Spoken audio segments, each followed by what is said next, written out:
Yes. In previous class, we have discussed factors affecting vapor pressure, and there we have discussed about the nature of the solution. Okay, in today's class, we'll discuss about another factor affecting vapor pressure, and that is what? Temperature. Fine. So, next factor affecting the vapor pressure is what? Temperature. Okay. So tell me, what will happen if temperature is increased?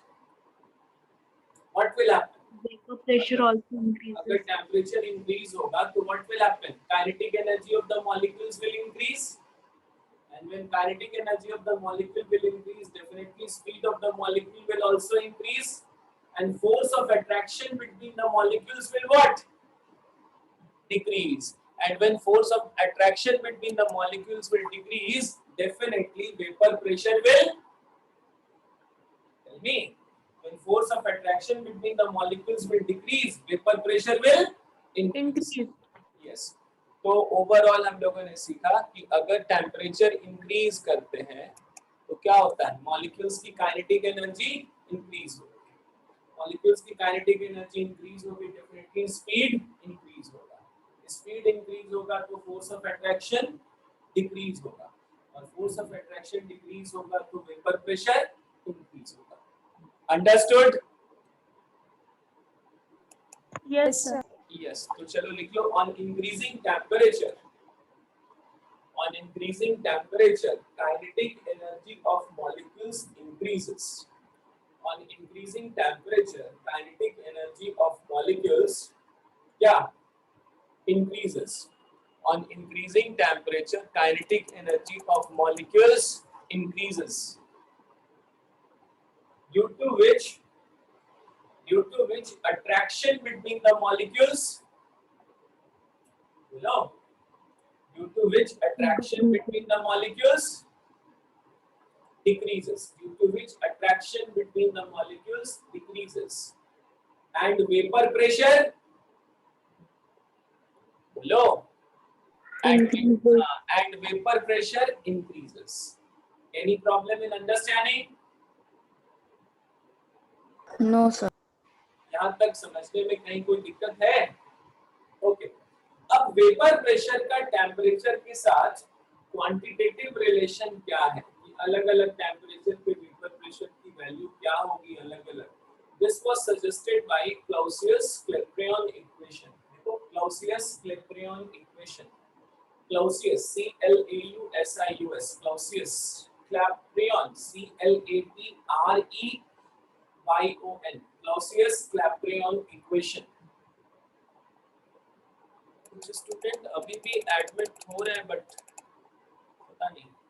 क्लाउसियस-क्लैपेरॉन equation लिख लिया सभी ने?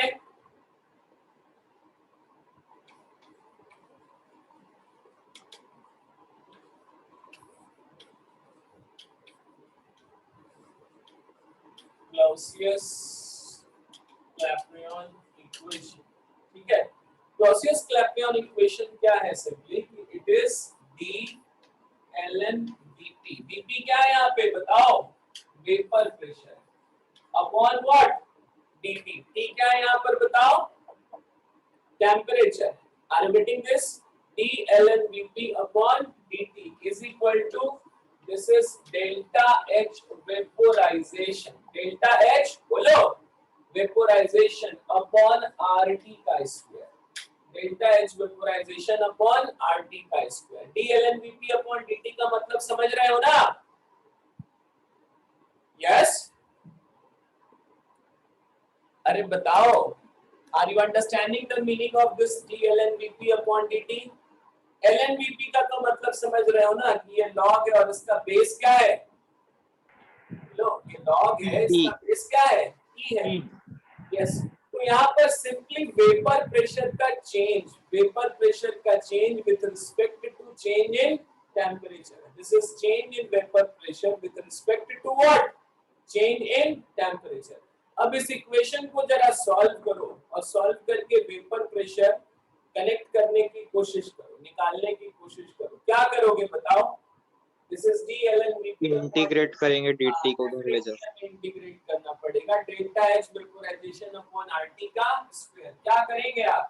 This is D L N V P is equal to क्या मिलेगा? Tell me. Delta H vaporisation upon RT का square into dt। यही हो जाएगा ना? यस। Yes sir. अब आप दोनों तरफ क्या करोगे? इसको इंटीग्रेट कर दोगे तो ये क्या मिलेगा? Tell me. This is ln vp is equal to, ये क्या हो जाएगा? This is delta h vaporisation upon RT का स्क्वायर इनटू क्या? dt। यही करोगे ना आप? Any problem? तो यहाँ पर इंटीग्रेशन साइन से delta H vaporisation upon r तो बाहर हो जाएगा। Delta H vaporisation is fix, enthalpy of vaporisation तो फिक्स है ना? Yes, sir. Any problem? और ये LNVP का ये DLNVP जो भी हमें मिल रहा है, अगर मैं इसका इंटीग्रल लूं तो सिंपली क्या हो जाएगा? It will be LNVP only ना? यस। इसका इंटीग्रल हमें क्या मिलेगा? This will be LNVP। चलो तो ये क्या हो जाएगा? Tell me. This is LNVP is equal to क्या मिलेगा? ये डेल्टा H अपॉन R बाहर आ गया। Delta H of vaporisation upon ये R बाहर आ गया और ये हमें क्या मिला बताओ? This is 1 upon t square dt मिला। Are you getting this? तो यहाँ से ये हमें क्या मिल गया? LNVP is equal to delta H vaporisation upon R और ये क्या हो जाएगा? दिस इज -1/t ना? Yes, sir. This is -1/t। ये क्या हो गया बताओ? This is -1/t हो गया। चलो तो ये क्या हो गया? और आप कुछ कांस्टेंट ऐड कर सकते हो क्योंकि ये इनडेफिनिट है। तो LNVP इज इक्वल टू क्या हो गया? बोलो। Minus of delta H vaporisation upon RT plus constant. यही मिला ना हमें? Yes. Any problem? Yes, sir. No sir. Problem, sir. तो चलो अगर वेपर प्रेशर पूछा जाए तो वेपर प्रेशर क्या मिलेगा बताओ? It will be e to the power. Vapour pressure अगर पूछा जाए तो ये हमें क्या मिलने जा रहा है? Tell me. Vapour pressure is equal to e to the power minus power, बोलो, delta H vaporisation upon RT plus K। यही मिलेगा ना अपने को? यहाँ से आप ln हटाओगे तो इसका जो बेस है वो RHS का बेस बन जाएगा ना? It will be like that only. Yes, sir. Yes. अब देखो अगर टेम्परेचर इंक्रीज करोगे, तो क्या होगा बताओ? What will happen? अगर टेम्परेचर इंक्रीज करोगे तो delta H vaporisation upon RT की वैल्यू क्या होगी? डिक्रीज होगी। होगी ना? Yes Yes, sir. sir. Yes. लेकिन K प्लस ब्रैकेट के अंदर जो भी है, it will B K minus delta H vaporisation upon RT की वैल्यू इंक्रीज होगी ना? अगर Yes, sir. टेम्परेचर हम इंक्रीज करेंगे तो ये नेगेटिव वैल्यू क्या होगी? डिक्रीज करेगी। ये नेगेटिव वैल्यू डिक्रीज होने से इस एक्सपोनेंट का जो भी पावर है वो पूरा का पूरा क्या होगा? इंक्रीज होगा। नहीं होगा? होगा? Increase होगा. अगर हम टेम्परेचर इंक्रीज करेंगे तो delta H vaporisation upon RT की वैल्यू डिक्रीज होगी, नेगेटिव वैल्यू डिक्रीज होगी। जब ये नेगेटिव वैल्यू डिक्रीज होगी तो ब्रैकेट के अंदर जो भी वैल्यू है this whole value will increase ना? Yes sir. यस। तो ये पूरा वैल्यू इंक्रीज होगा तो ये E का जो भी पावर है इट विल व्हाट? इंक्रीज। तो vapour pressure will also increase ना? Yes, sir. यस। तो अगर टेम्परेचर डिक्रीज करेंगे तो वेपर प्रेशर इंक्रीज होगा। क्या ये लीनियरली इंक्रीज होगा? ये इक्वेशन सॉल्व करने का पर्पस यही बताना था कि क्या ये linearly straight line graph show करेगा? No sir. नहीं, ये एक्सपोनेंशियली इंक्रीज होगा ना? Yes sir. Are you getting this? तो टेम्परेचर, सर हाँ बोलो। सर K कैसे निकालेंगे? यस, के कैसे निकालेंगे? के को हम लोग कैलकुलेट कर सकते हैं। आप अगर आपके पास वेरिएबल है तो आप उसको कांस्टेंट रख के के की वैल्यू कैलकुलेट कर सकते हैं। अभी पर्पस मेरा वो नहीं है। अभी सर के पर्पस नेगेटिव हुआ तो? के नेगेटिव नहीं है, के पॉजिटिव वैल्यू है। यार देखो ध्यान से, इस चीज को खाली अभी समझो, आप करके देखना, नहीं होगा विल डिस्कस। यहाँ पर ये टेम्परेचर अगर हम डिक्रीज कराएं तो क्या होगा? If we decrease the temperature, then what will happen? Delta H vaporisation increase. Yes, ये वैल्यू क्या होगी? अगर हम टेम्परेचर डिक्रीज करेंगे तो ये वैल्यू इंक्रीज होगी, मतलब कि नेगेटिव वैल्यू इंक्रीज होगी, और नेगेटिव वैल्यू इंक्रीज होगी तो ओवरऑल ई का जो भी पावर है वो डिक्रीज होगा और वेपर प्रेशर क्या होगा? डिक्रीज होगा। तो इस इक्वेशन को इंट्रोड्यूस करने का पर्पस ये था कि टेम्परेचर के इंक्रीज और डिक्रीज होने से वेपर प्रेशर लीनियरली इंक्रीज और डिक्रीज नहीं हो रहा है। Are you getting this? ये कैसे इंक्रीज और डिक्रीज हो रहा है बताओ? एक्सपोनेंशियली इंक्रीज और डिक्रीज हो रहा है। यहां तक समझने में कोई दिक्कत? No sir. चलो इसको रब करें। Should I rub this side?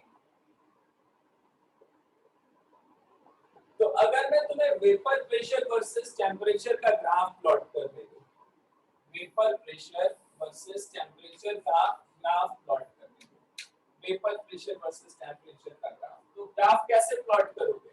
Exponentially increase का ग्राफ प्लॉट करोगे ना? Yes, it will go like that. Yes और नो?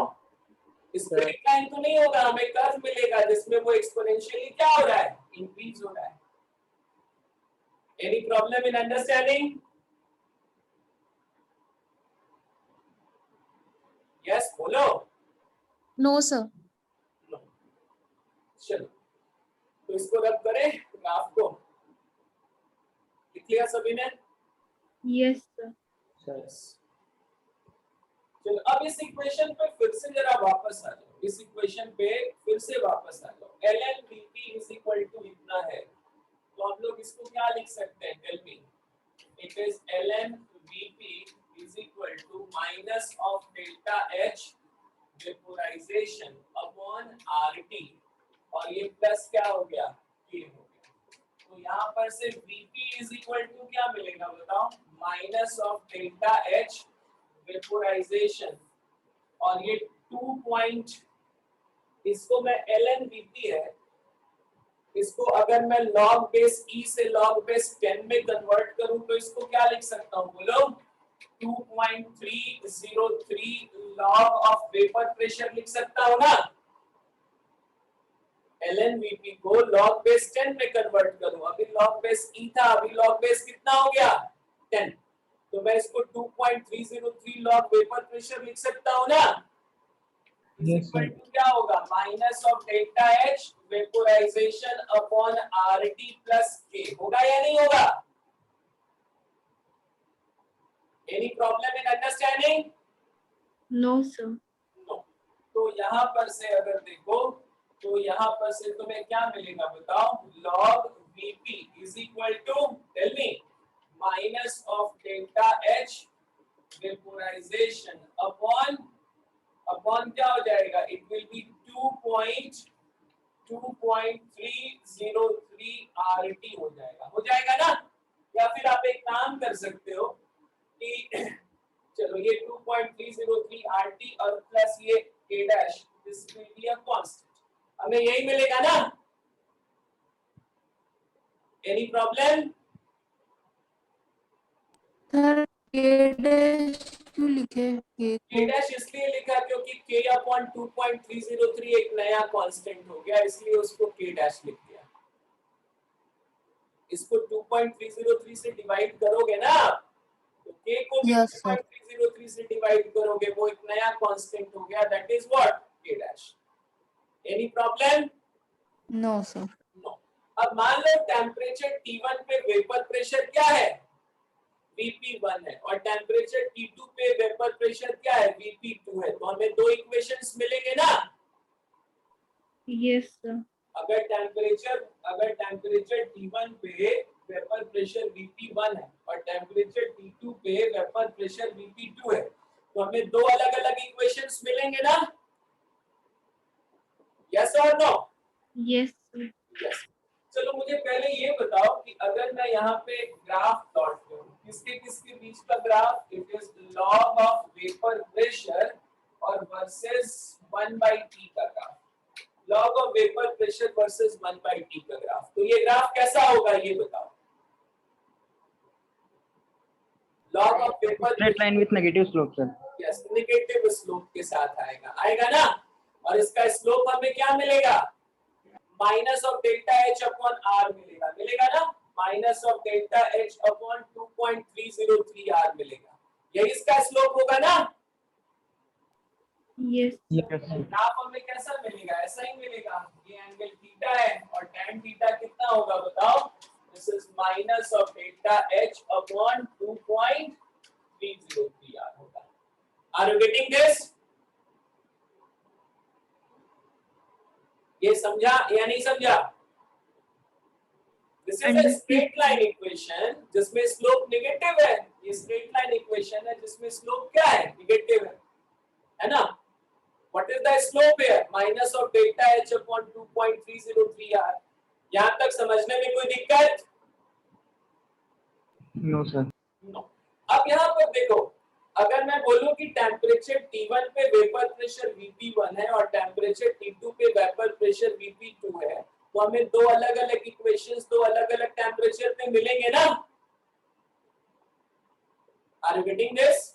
टेम्परेचर T1 पे वेपर प्रेशर Vp1 है और टेम्परेचर T2 पे वेपर प्रेशर Vp2 है। चलो ठीक है, let at T1 vapour pressure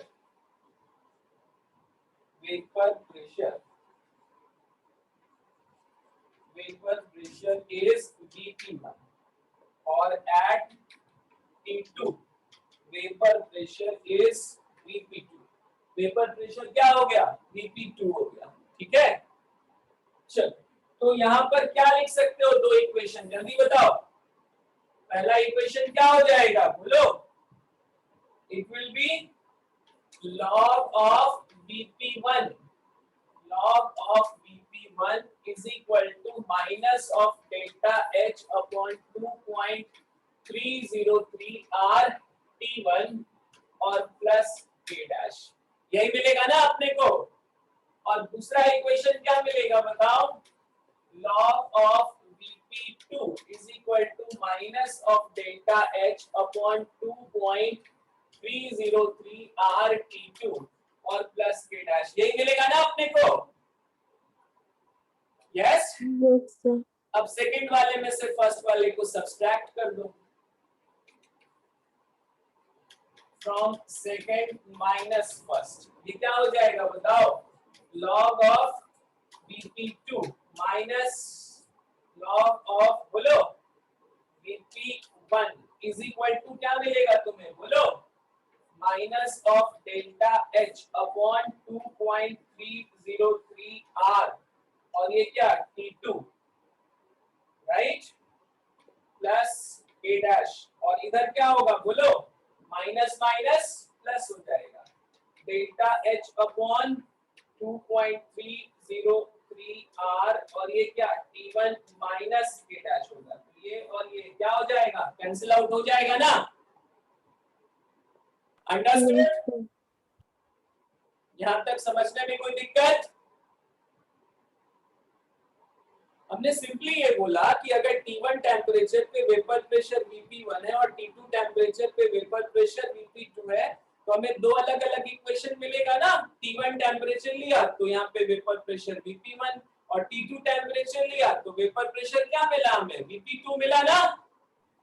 yes sir. Yes. अब मैं सेकंड इक्वेशन में से फर्स्ट इक्वेशन को माइनस कर दूं तो क्या मिलेगा? log of Vp2 minus log of Vp1।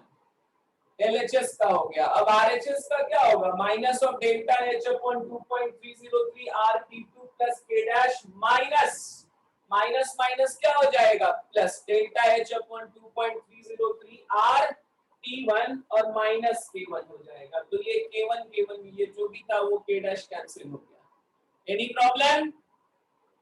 Yes, no problem, sir. No problem. चलो, तो अभी इसको बस फाइनल रूप दे देते हैं। log of VP2 minus log of VP1 को आप क्या लिख सकते हो? log of VP2 upon log of VP1 लिख सकते हो क्या? Yes, sir. Yes, is equal to क्या हो जाएगा बताओ? यहाँ पे डेल्टा H अपॉन 2.303 R को कॉमन ले लो, डेल्टा H अपॉन 2.303 R को कॉमन ले लो, तो यहाँ पर क्या लिखोगे? 1 upon T1 minus 1 upon T2 लिखोगे क्या? Yes, Yes, sir. Any problem? ऐसा ही इक्वेशन हम लोगों ने पिछले क्लास में डिस्कस किया था ना, याद आया? हम लोगों ने पिछले क्लास में यही इक्वेशन डिस्कस किया था ना, अलग अलग टेम्परेचर पे इक्विलिब्रियम कांस्टेंट्स, जिसमें आपने पूछा था कि सर एक्सोथर्मिक रिएक्शन में टेम्परेचर बढ़ाने से इक्विलिब्रियम कांस्टेंट की वैल्यू क्यों डिक्रीज होती है? Are you getting this? तो हमें क्या मिला? log of Vp2 upon Vp1 is equal to delta H upon 2.303 R 1 upon T1 minus 1 upon T2. Any problem in understanding? No, No, sir. No. तो ये जो क्लॉसियस-क्लैपेरॉन इक्वेशन है, ये यहीं से आया ना, क्लॉसियस-क्लैपेरॉन इक्वेशन से। और ध्यान रखो, ये चीज आप हर जगह इस्तेमाल कर सकते हो जहां पे इक्विलिब्रियम अटेन हो रहा है। ये चीज आप दो अलग अलग टेम्परेचर पे हर जगह इस्तेमाल कर सकते हो जहां पे क्या अटेन हो रहा है? बोलो, Equilibrium. अटेन हो रहा है। और दो अलग अलग टेम्परेचर पे तुम्हें इक्विलिब्रियम कांस्टेंट्स की वैल्यू जाननी है। ये इक्वेशन आप हर जगह इस्तेमाल कर सकते हो जहां पे इक्विलिब्रियम अटेन कर रहा है, और आप दो अलग अलग टेम्परेचर पे इक्विलिब्रियम कांस्टेंट्स की वैल्यू जानना चाहते हो। जैसे आप Kc के लिए अप्लाई कर सकते हो, आप Kp के लिए अप्लाई कर सकते हो, और आयनिक इक्विलिब्रियम में आपको 5 कांस्टेंट्स पढ़ने हैं। क्या क्या पढ़ने हैं? बोलो, Ka पढ़ना है, ionization constant of acid, equilibrium constant for ionization of acid. Kb पढ़ना है, equilibrium constant for ionization of base. Ksp पढ़ना है, सॉल्युबिलिटी प्रोडक्ट पढ़ना है। Are you getting this? Yes, sir. फिर उसके बाद KH वैल्यू जानना है आपको, that was equilibrium constant for hydrolysis of salt, है ना। और फिर उसके बाद क्या पढ़ना था? Kw वैल्यू पढ़ना था। तो वहां पे 3 वैल्यूज आ गई ना अपनी, Ka, Kb, फिर उसके बाद Ksp, Kh एंड Kw, और उसके अलावा Kp और Kc। तो ये सारी वैल्यूज क्या है? इक्विलिब्रियम कांस्टेंट ही है ना। yes, sir.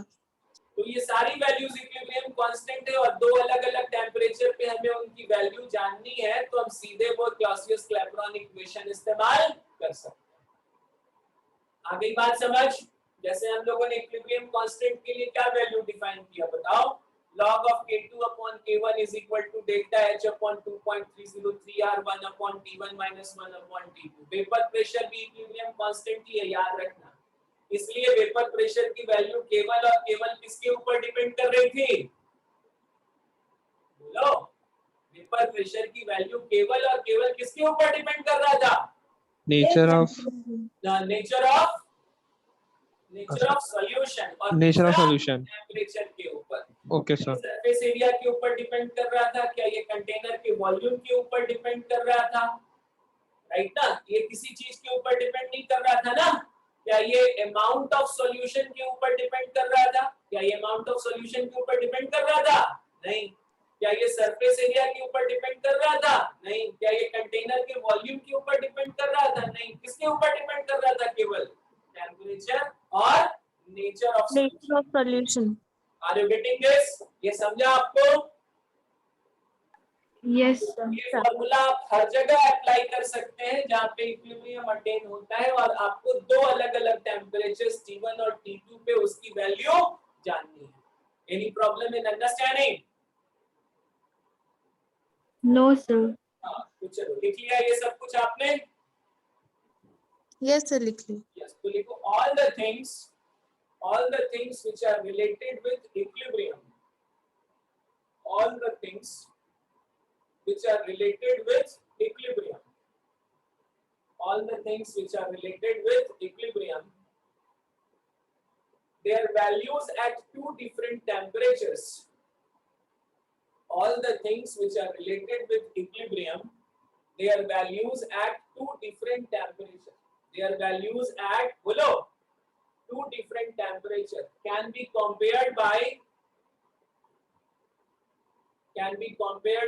Clausius-Clapeyron equation.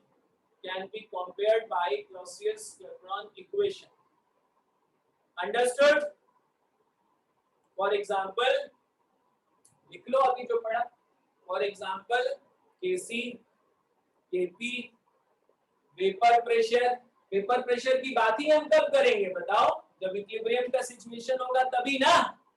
Sir temperature के बाद बात करेंगे क्या? यस. अगर इक्विलिब्रियम नहीं है तो हम वेपर प्रेशर की बात करेंगे?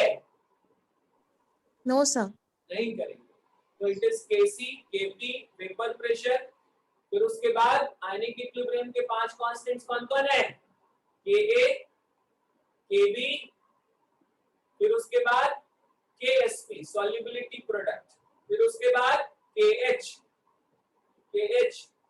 हाइड्रोलिसिस कांस्टेंट, और उसके बाद Kw. आप सबको पता है this is ionic product of water. Understood? Yes sir. Yes. चलो, तो हमें क्या मिला? log of Vp2 upon Vp1 is equal to delta H upon 2.303 R 1 upon T1 minus 1 upon T2, where T1 is initial temperature and T2 is final temperature. यहाँ तक समझने में किसी को कोई दिक्कत? No sir. चलो भाई क्वेश्चन लिखो जरा. Calculate the amount of water required. Calculate the amount of water required to saturate a vessel.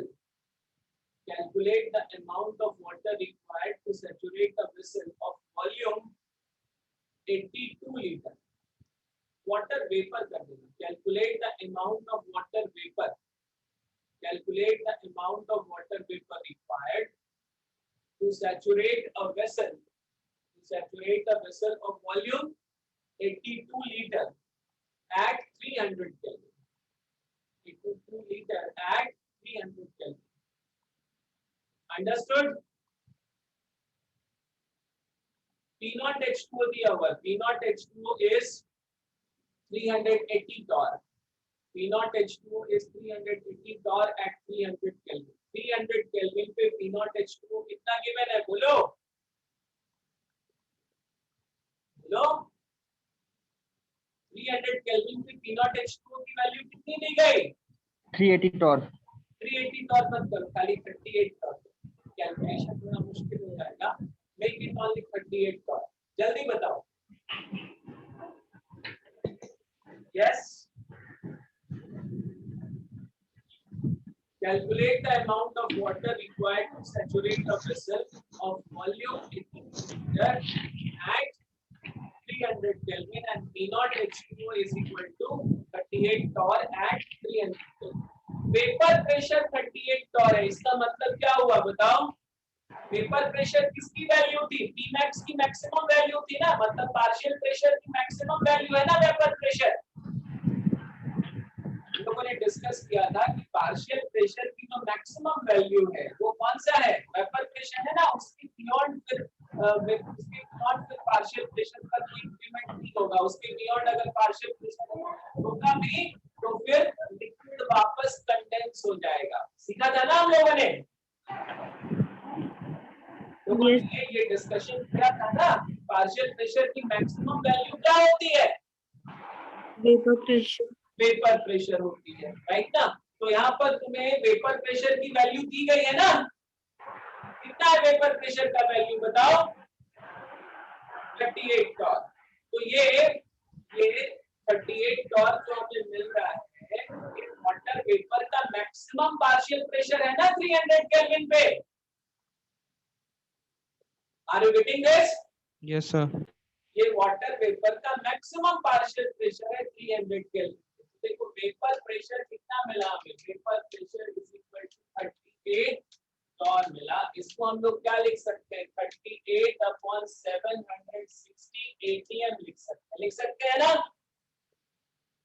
बोलो 38 टॉर को एटीएम में कन्वर्ट करना हो तो क्या करते हो 760 से डिवाइड करते हो क्योंकि आर वगैरह की जो भी वैल्यू हम लोग ले रहे हैं वो किसके टर्म्स में लेते हैं एटीएम लीटर पर मोल पर केल्विन के टर्म्स में लेते हैं तो इसको टॉर से किस में चेंज कर दिया बताओ एटीएम में चेंज कर दिया ये कितना आया 1/20 एटीएम आया और ये क्या है ये पार्शियल प्रेशर की मैक्सिमम वैल्यू है ना यस और नो Yes, sir. यस ये पार्शियल प्रेशर की मैक्सिमम वैल्यू होगी राइट तो अब आप क्या करो सीधा आप लोग PV क्या यूज कर लो nRT यूज कर लो प्रेशर कितना मिल गया तुम्हें बताओ 1/20 मिला ना प्रेशर कितना मिला ये Pmax की वैल्यू कितनी हो गई 1/20 हो गई वॉल्यूम कितना गिवन है बताओ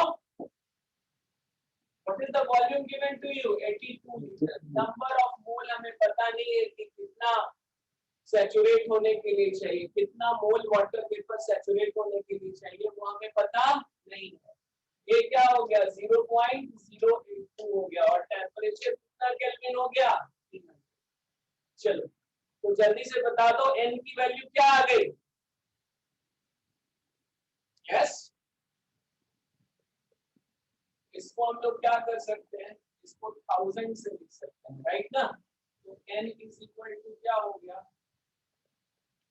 n is equal to it is 300 into 20/1000 हो गया n की वैल्यू नहीं उल्टा हो रहा है n की वैल्यू क्या आ रही है बताओ यस it is 1000/20 1/6 sir 1/6 तो ये क्या हो गया 1/6 mole of water vapour is required for complete saturation ना ये जो प्रेशर आपने यूज किया ये कौन सा प्रेशर है वेपर प्रेशर है क्या इसका मतलब कि this is maximum partial pressure ना यस और नो Yes, sir. यस तो यहाँ से जो हमें n का वैल्यू मिला वो n का वैल्यू हमें क्या बताया कि कितने मोल वाटर वेपर की जरूरत है फॉर सैचुरेशन कितने मोल वाटर वेपर की जरूरत है फॉर सैचुरेशन 1/6 ओके तो मास ऑफ H2O रिक्वायर्ड या मास ऑफ वाटर वेपर कितना हो जाएगा जल्दी बताओ मास ऑफ वाटर वेपर कितना होगा it will be 1/6 into 18 मतलब कितना हो जाएगा 3 ग्राम आई बात समझ 3 ग्राम अगर वाटर वेपर है तो वो वेसल क्या हो जाएगा पूरी तरह सैचुरेट हो जाएगा आई बात समझ Yes, sir. तो जब कभी भी सैचुरेशन वाला क्वेश्चन आए और वेपर प्रेशर हमें गिवन है इसका मतलब कि वेपर प्रेशर डेफिनेटली किसके बराबर है बताओ बेटा वेपर प्रेशर किसके बराबर था it was the maximum value of the partial pressure ना वो अगर वो कंटेनर सैचुरेट हो जाता है वेपर से तो डेफिनेटली वहां पे इक्विलिब्रियम तो एग्जिस्ट करेगा ना और इक्विलिब्रियम के टाइम पे कौन सा प्रेशर लगेगा वेपर प्रेशर लगेगा ना यस Yes, sir. अगर वेपर प्रेशर लगेगा तो फिर हम क्या बोलेंगे कि पार्शियल प्रेशर की मैक्सिमम वैल्यू क्या है वेपर प्रेशर तो ये वेपर प्रेशर है ये वॉल्यूम है ये नंबर ऑफ मोल्स है आपने नंबर ऑफ मोल कैलकुलेट कर दिया कि वेपर का 1/6 मोल चाहिए फॉर कंप्लीट सैचुरेशन तो आप वेपर का मास भी कैलकुलेट कर सकते हो ना which is required for complete saturation yes any problem in understanding यहां तक समझने में कहीं कोई दिक्कत है No, sir. चलो रब कर दे इसको Yes, sir. अभी पिछले वाले क्वेश्चन में अभी एक और क्वेश्चन देखो if 5 gram of water is introduced in the above vessel if 5 gram of water is introduced in the above vessel और साइड ब्रैकेट में लिख देना initially evacuated. If 5 gram of water is introduced in the above vessel, और side bracket में लिख देना initially evacuated, then percentage of water vaporized is, then percentage of water vaporized is, then percentage of water vaporized is. Yes, बताओ, जल्दी बताओ, बिना pen touch किए हुए बताओ। ऊपर वाले क्वेश्चन में हमने वेसल के अंदर 5 ग्राम वाटर रखा, वाटर वेपर नहीं, 5 ग्राम वाटर रखा, राइट? तो कितना परसेंट वाटर वेपोराइज होगा? बोलो। यस, ये कंटेनर था और इसमें आपने 5 ग्राम क्या लिया? H2O लिया, यही किया ना आपने? यस और नो? Yes, sir. यस। अब जब इक्विलिब्रियम अचीव होगा तो क्या होगा बताओ? एट इक्विलिब्रियम क्या होने जा रहा है?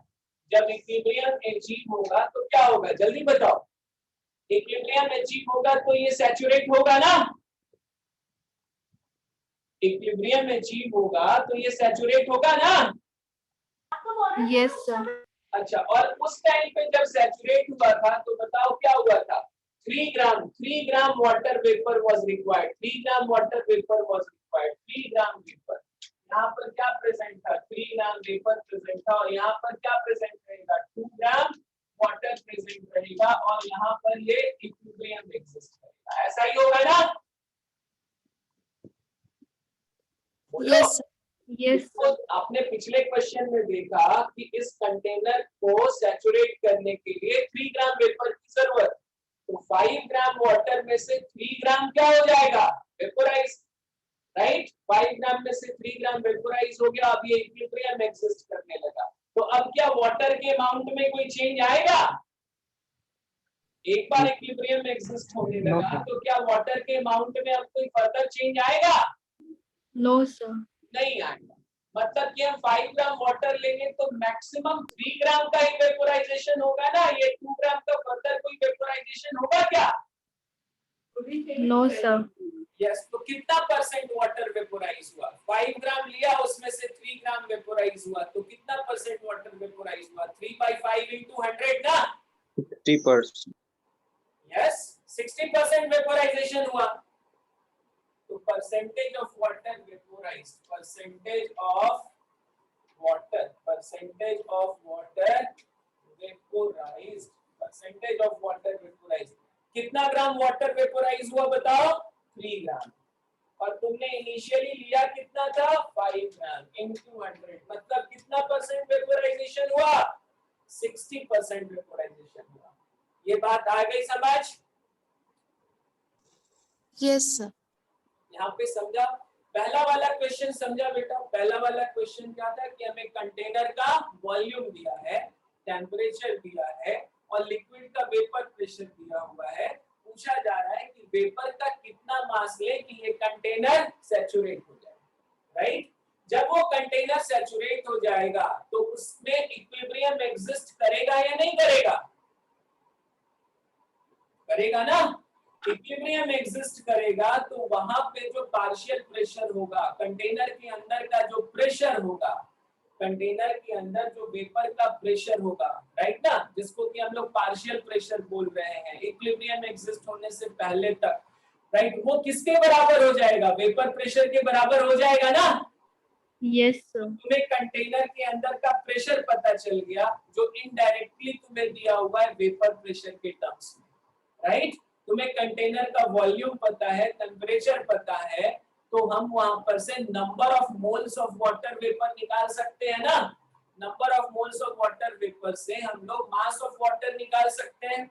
हमें पता चल गया कि 3 ग्राम वाटर वेपर से ये कंटेनर पूरी तरह सैचुरेट हो जाएगा। अब बोला जा रहा है कि अगर हम लोग उसी कंटेनर में सीधा 5 ग्राम ऑफ लिक्विड को रख दें, उसी कंटेनर में सेम कंडीशन में 5 ग्राम लिक्विड को रख दें, तो कितना परसेंट वाटर का वेपोराइजेशन होगा? इसके पहले वाले क्वेश्चन में हमने देखा कि इस कंटेनर को सैचुरेट करने के लिए हमें केवल 3 ग्राम वाटर वेपर की जरूरत है। उसके बाद इक्विलिब्रियम अटेन हो जाएगा। तो 3 ग्राम के बाद इक्विलिब्रियम अटेन हो गया, और एक बार इक्विलिब्रियम अटेन हो गया तो वाटर के मास में कोई चेंज आएगा? क्या फर्क है? नो वाटर के मास में भी कोई चेंज नहीं आएगा। तो मैक्सिमम 5 ग्राम में से केवल कितना ग्राम इवेपोरेट होगा? 3 ग्राम। तो कितना परसेंट इवेपोरेशन हुआ? इट इज 3/5 into 100, 60% इवेपोरेशन हुआ। ये बात आ गई समझ? Yes, sir. यस। तो इस तरह की क्वेश्चंस मिलेंगे बेटा, ढेरों क्वेश्चंस मिलेंगे, ठीक है। चलो अब नेक्स्ट कॉन्सेप्ट हमें डिस्कस करना है, concept of bubble point and due point. Concept of bubble point and due point. Concept of bubble point and due point.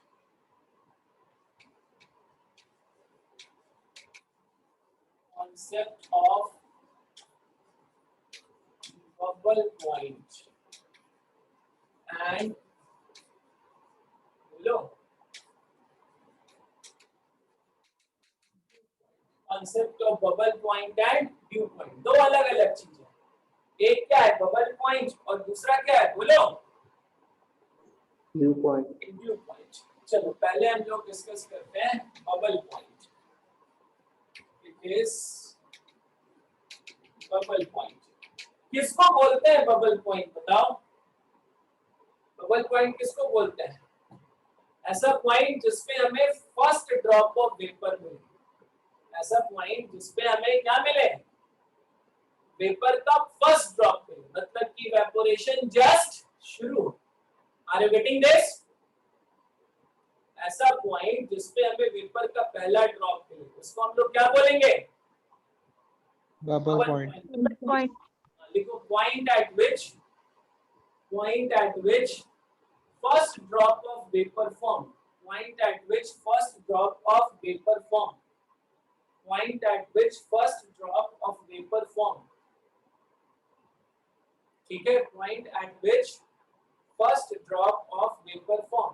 या फिर आप इसको ऐसे भी बोल सकते हो कि point at which first drop of liquid vaporizes. First drop of vapour बन रहा है, इसका मतलब क्या हुआ?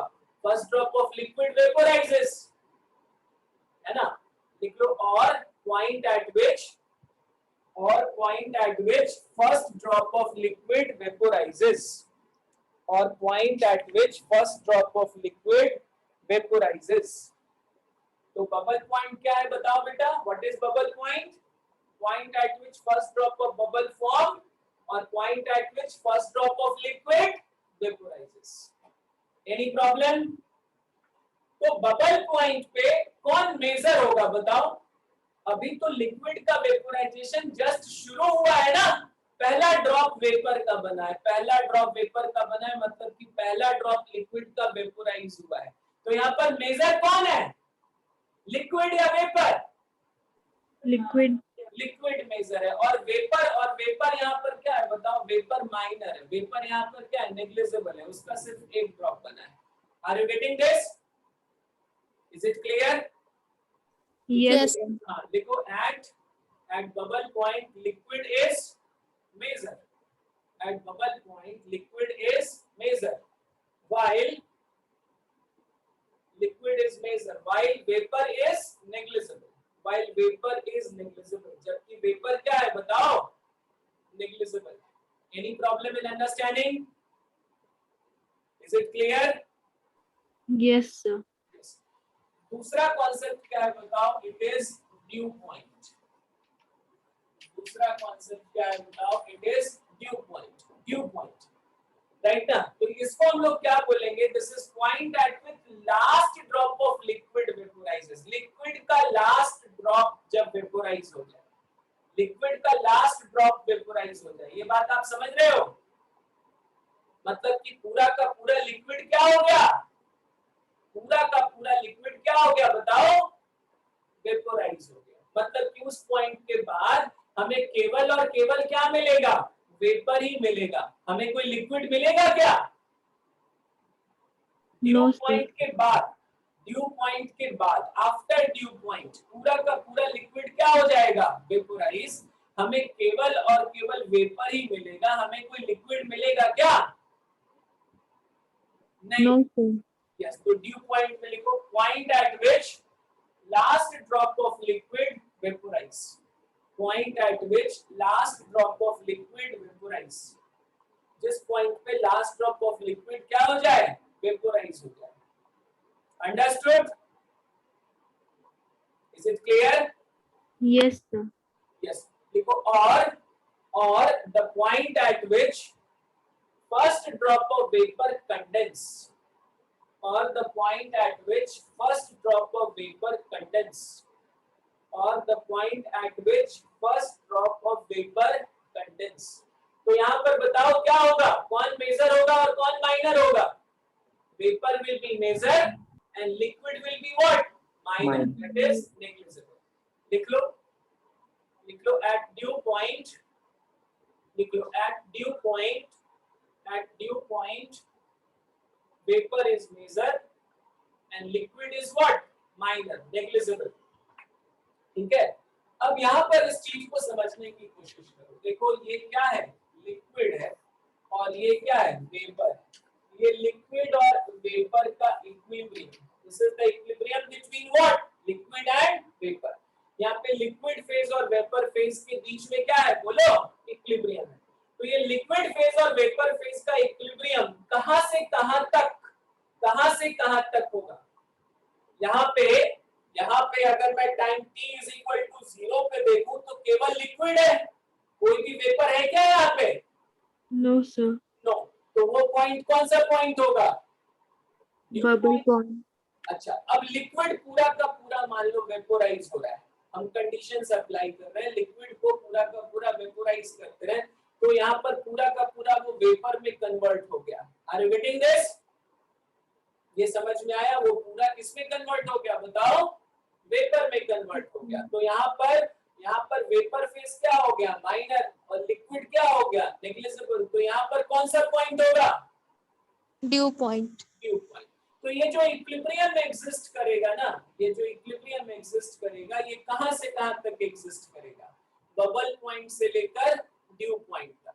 बबल पॉइंट के पहले और ड्यू पॉइंट के बाद कोई इक्विलिब्रियम एग्जिस्ट नहीं करेगा, क्योंकि इक्विलिब्रियम को एग्जिस्ट करने के लिए दो फेजेस की जरूरत है, बराबर ना? लिक्विड फेज और, बोलो, लिक्विड फेज और वेपर फेज। तो बबल पॉइंट के बाद हमें लिक्विड फेज और वेपर फेज दोनों मिलेगा, और ड्यू पॉइंट के ठीक पहले भी हमको लिक्विड फेज और वेपर फेज दोनों मिलेगा। ड्यू पॉइंट के बाद केवल वेपर फेज होगा, और बबल पॉइंट के पहले, राइट ना, केवल और केवल कौन सा फेज होगा बताओ? लिक्विड फेज होगा। तो इक्विलिब्रियम कब एग्जिस्ट करेगा? कंडीशन क्या होगा इस इक्विलिब्रियम का? लिक्विड और वेपर फेज के बीच में इक्विलिब्रियम का कंडीशन क्या होगा बताओ? It will exist only between bubble point and due point. ये बात आई समझ? अब इसके न्यूमेरिकल्स जब हम लोग सॉल्व करेंगे तो ये सारे कॉन्सेप्ट्स हमें बहुत काम आएंगे। ठीक है, चलो लिखो liquid phase vapour phase equilibrium, liquid phase vapour phase equilibrium exists between, liquid phase vapor phase equilibrium exists between bubble point and dew point। liquid phase vapor phase equilibrium किसके बीच में एग्जिस्ट करेगा बताओ? बबल पॉइंट और dew point के बीच exist करेगा। Before bubble point क्या होगा? Before bubble point only liquid होगा ना? बिफोर बबल पॉइंट क्या होगा? Only liquid. और आफ्टर ड्यू पॉइंट क्या होगा? Only vapour. तो जब केवल लिक्विड हो, एक ही फेज हो, तो कोई इक्विलिब्रियम होगा वहां पे? After due No, sir. केवल वेपर फेज हो, एक ही फेज हो केवल, तो फिर से कोई इक्विलिब्रियम होगा वहां पे? अरे बोलो हाँ या ना? No sir. यस, तो लिखो before bubble point only liquid, before bubble point only liquid, before bubble point only liquid, और after dew point only vapour, after dew point only vapour. ठीक है, तो नेक्स्ट क्लास में हम लोग ये बबल पॉइंट और ड्यू पॉइंट के एप्लीकेशन एकदम अच्छे से समझेंगे, कुछ प्रैक्टिकल डिमॉन्स्ट्रेशन के साथ, क्योंकि उससे जेईई में क्वेश्चंस हैं, उससे जेईई में क्वेश्चंस हैं। और स्टूडेंट वो थ्योरेटिकल क्वेश्चन में भी ज्यादा उलझते हैं, जहां पे उनको चारों ऑप्शंस लगभग एक जैसे नजर आते हैं, may be, may not be, sometimes, always. तो हमें ऑप्शंस के बीच में उलझा दिया जाता है।